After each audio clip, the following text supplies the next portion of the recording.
안녕하세요 여러분. 자, 오늘 이 시간부터 여러분들과 함께 진행할 선형대 수학의 5장 내용은 이제 큰 틀에서 보면은 이제 선형 방정식 개에 대해서 이제 그 해를 구하기 위한 이제 풀이법들에 대해서 다양하게 다뤄볼 예정입니다. 이미 기존에 이제 여러분들과 함께 가우스 요르단 소거법에 대해서 정의를 하고 여러 가지 변수의 개수와 식의 개수가 동일하거나 혹은 변수의 개수보다 식의 개수가 작거나 혹은 더 많거나 하는 이런 다양한 상황에 대해서 선형 방정식계를 풀이하는 과정을 진행을 하였었는데요. 실제로 그 방법 외에 다양한 방법들이 존재하고, 그리고 이 수학적인 방법 외에 실제로 여러 가지 반복을 통해서 어떤 초기 추정값에 대해서 어떤 반복을 통한 이제 어떤 해에 근사한 값을 추정해 나가는 그런 반복법이 이제 실제로 존재하기 때문에 여러분들과 함께 이제 오늘 이 시간에는 어떤 선형 방정식계를 수학적으로 풀이하는 이제 그 어떤 일련의 과정들과, 그리고 이제 반복법이라고 하는 이터레이션, 즉 이제 반복을 통해서 어떤 해에 한 단계 한 단계 다가가는 그러한 과정에 대해서 함께 다뤄보도록 하겠습니다. 자, 그래서 실제로 수치적 방법이라고 하는 그 5장 단원의 제목이 존재하고요. 수치적 방법, 실제 수치적으로 어떻게 선형 방정식 계에 대해서 해를 구하기 위한 방법이 있으며, 그리고 이제 그 해를 찾기 위한 그 과정으로서 매트릭스를 어떻게 활용을 할 수 있을지, 그리고 수학적으로 근사치에 도달하면서 어떤 일정 값을 수렴하게 될 때 그 값이 해다, 그 선형 방정식계의 해이다 라는 것을 이제 판별할 수 있는 그런 과정들을 함께 다뤄볼 예정이고요. 그 수치적 방법의 예로서 첫 번째, 이제 가우스 요르단 소거법이 아니라 가우스 소거법이라는 것에 대해서 다루게 됩니다.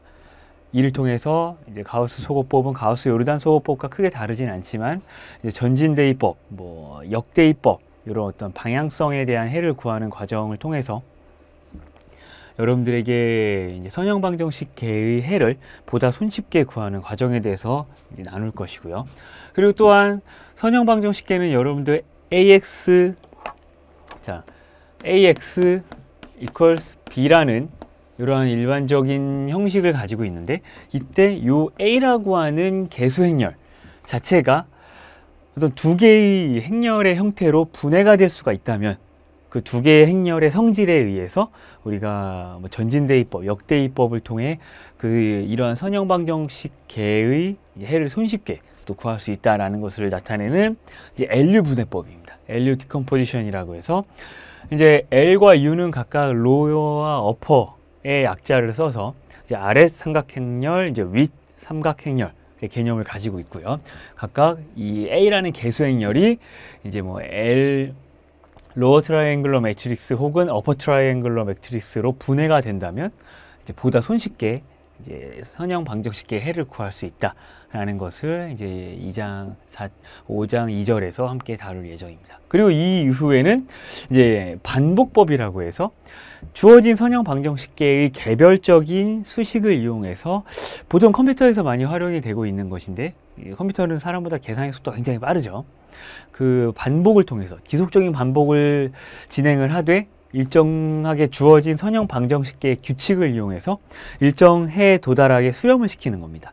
근데 그것이 몇 번을 걸릴진 모르겠지만 여러 번의 횟수에 걸쳐 일정한 값을 수렴하게 되면 그 값이 이 선형 방정식계의 해이다 라고 이제 정의할 수가 있는 그러한 반복법의 종류로서 야코비법과 이제 가우스 자이델 메소드에 대해서 이제 공부를 할 겁니다. 두 가지는 사실 크게 다르진 않지만 이 야코비법보다 가우스 자이델법이 조금 더 개선된 방법이라고 이제 볼 수 있고요. 어떤 점에서 야코비법보다 가우스 자이델법이 훨씬 더라기보다 빠르게 수렴하고 정확성을 가지게 되는지를 여러분들과 함께 이제 다뤄볼 예정입니다.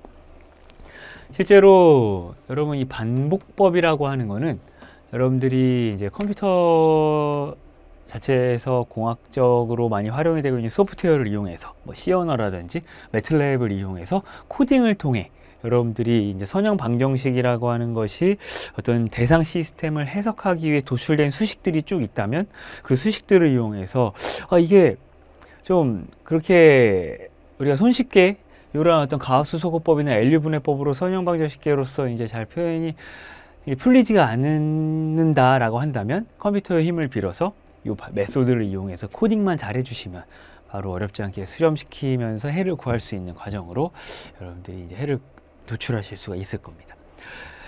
자, 그래서 그런 내용들에 대해서 함께 다뤄볼 예정이고요. 가장 먼저 이제 가우스 소거법에 대해서 함께 보시게 되면, 가우스 소거법은 말씀드렸듯이 선형 방정식계의 해를 구하기 위한 방법 중 하나입니다. 이제 여러분들이 중고등학교 때 이제 익숙하셨던 단어로 그리고 이제 문장으로 말씀을 드린다면 연립방정식을 푸는 방법 중에 하나라고 이제 보실 수가 있는 것이죠. 하지만 연립방정식 자체가 여러분들 이제 선형적으로 표현이 될 때 그걸 이제 선형방정식이라고 하고요. 그리고 n개의 변수와 n개의 수식이 존재한다면 우리는 그 수식에 대해서 해를 결정할 수가 있다. 확실하게 라고 하는 것들을 이제 이 선형대성을 공부하면서 진행을 했습니다. 그리고 방정식 계의 첨가행렬. 여러분들 첨가행렬이라고 한다면 여러분들 오그멘티드 매트릭스라고 해서 개수행렬의 상수행을 함께 마지막 열에다가 추가시킨 것이죠. 이것은 사다리형을 포함하고 있다. 사다리형으로 이제 이 첨가행렬을 변화시켜 가면서 정리를 해준다는 것이죠. 근데 그 정리를 시켜 주었을 때 우리가 여러분들 기악 사다리형의 형태라기보다는 일반적인 단순한 사다리꼴의 형태로 변화시킨 다음에 우리가 그 변화된 사다리 형태의 행렬의 형태를 가지고 이제 해를 구해 나가는 겁니다. 자, 그러면 이제 사다리형으로 변화시키기 위한 방법을 다룬다기보다 일단 사다리형의 정의를 우리가 다루고 그 이후에 사다리형으로 변화시키는 과정에 대해서는 각각의 어떤 예제를 통해서 확인해 보도록 하겠습니다.